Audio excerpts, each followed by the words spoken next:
You want me to put that on my Tudor?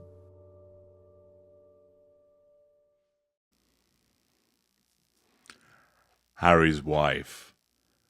Divorce. I want $80 million. Hello, I'm H.G. Tudor.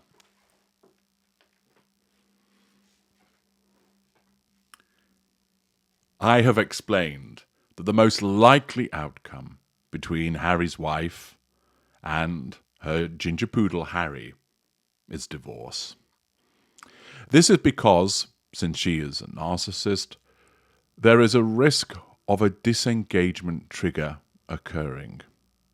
So, for example, it could be that she finds somebody else that, viewed through her narcissistic lens, is seen as far more attractive in terms of being able to control, but especially with regard to fuel character traits and residual benefits, the latter being of huge importance to the greedy Harry's wife, namely the need for money.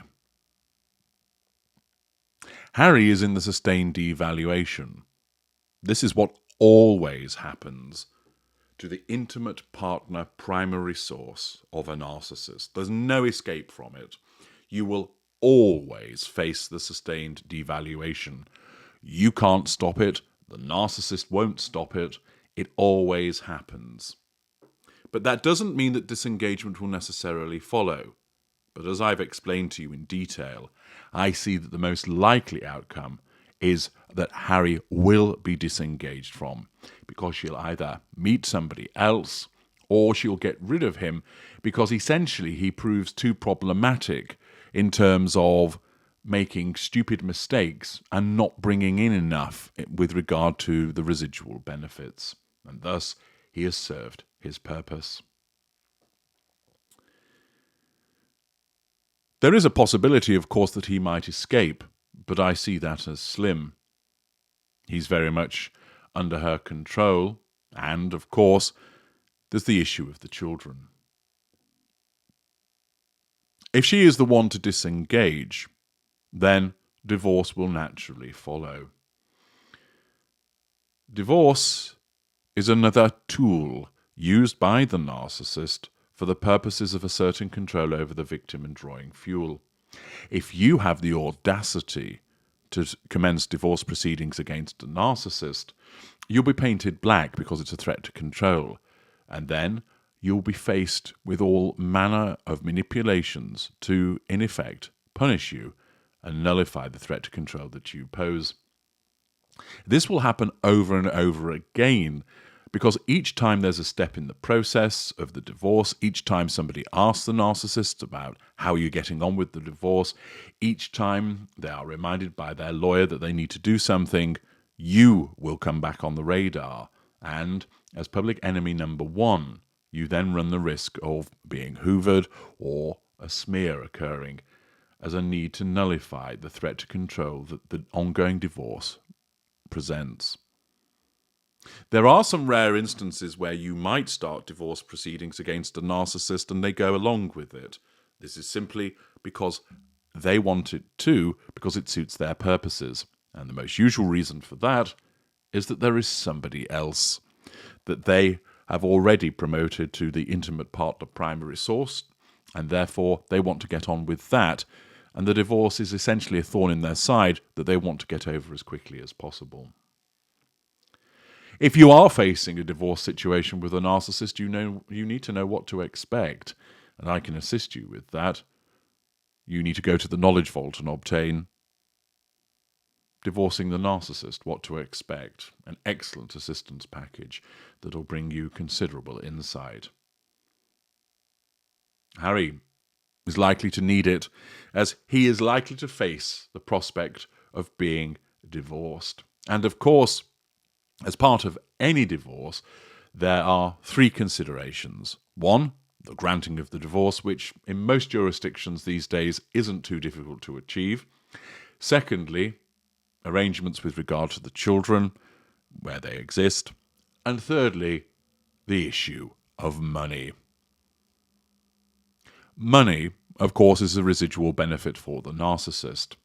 The narcissist will invariably have inflated ideas about their prospects with regard to money and the ancillary relief in divorce proceedings.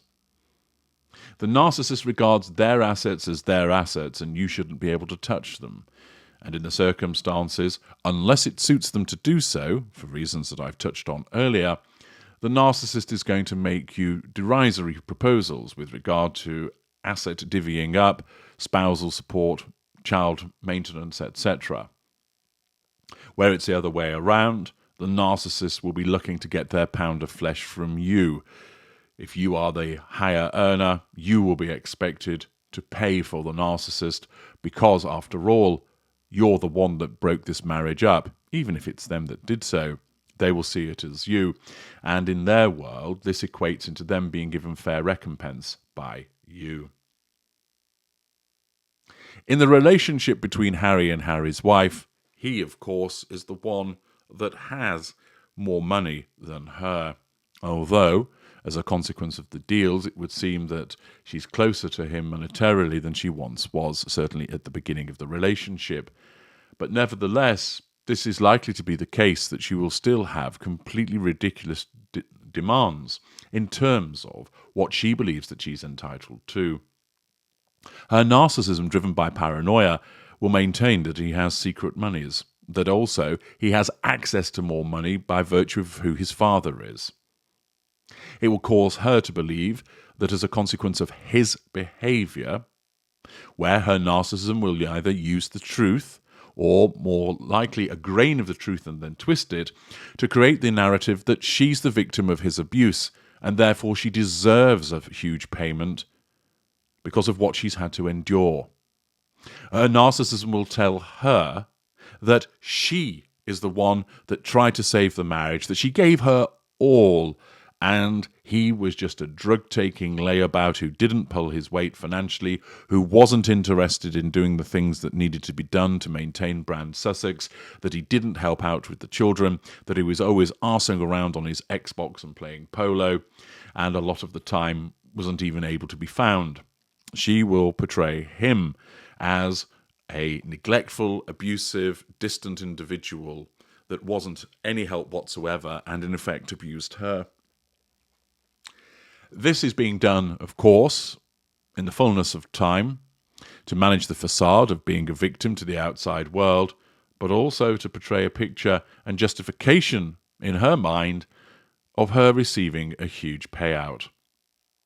Do not also underestimate the capacity for her to threaten to tell certain things, both about Harry and the royal family, unless she receives a large lump payment. It's blackmail, but she's quite content to do so because her narcissism tells her that she's entitled to it. Her demands will be ridiculous as a consequence of her inflated sense of importance, her sense of entitlement, and, of course, the standard of living to which she has become accustomed. She really does believe that this is the world that she has always been destined to achieve, and she wants to stay there. But what about the amount that has been suggested? Well, it will be large, but how large?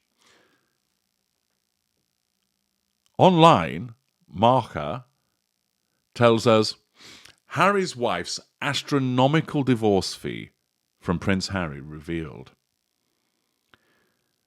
The article states, the problems between Prince Harry and Harry's wife are gaining momentum in the British media. There is talk that they are going through a strong economic crisis and that they are going through a bad time in their marriage. Even a possible divorce is being rumoured.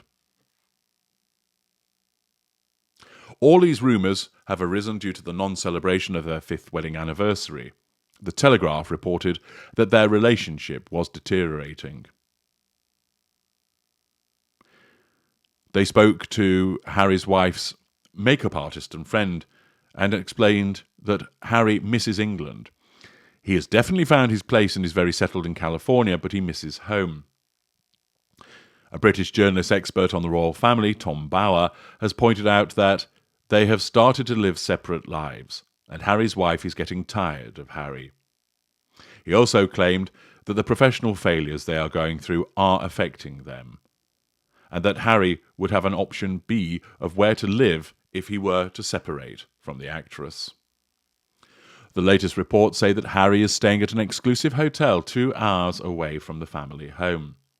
The accommodation requires a membership fee of $4,000 to gain access to their rooms.